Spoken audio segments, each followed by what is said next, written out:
हिंदुहृदय सम्राट बाळासाहेब ठाकरे गडकिल्ले स्वच्छता आणि संवर्धन मोहिमेचा शुभारंभ आज उपमुख्यमंत्री एकनाथ शिंदे यांच्या हस्ते पार पडलाय।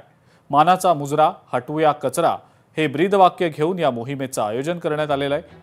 उपमुख्यमंत्र्यांनी ही मोहीम राबवण्याची संकल्पना महाराष्ट्र प्रदूषण नियंत्रण मंडळाचे अध्यक्ष तसंच शिवसेनेचे सचिव सिद्धेश कदम यांच्याकडे व्यक्त केली होती। तसंच युनेस्कोने दिलेला जागतिक वारसा दर्जा टिकवून ठेवण्यासाठी गडकिल्ल्यांचं संवर्धन करण्याची महत्त्वाची जबाबदारी आता एकनाथ शिंदेंनी सिद्धेश कदम यांच्यावर सोपवलेली आहे। उपमुख्यमंत्र्यांच्या मार्गदर्शनाखाली आता ही मोहीम अत्यंत प्रभावीपणे राबवली जाणार आहे।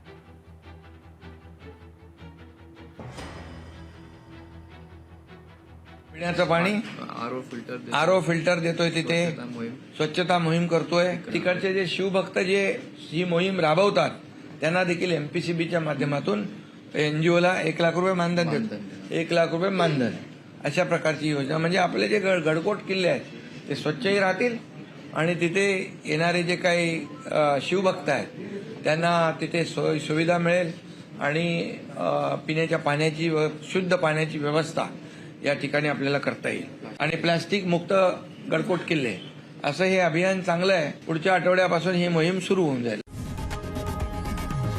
लोकशाही मराठी ऐका, पहा, जागरूक रहा।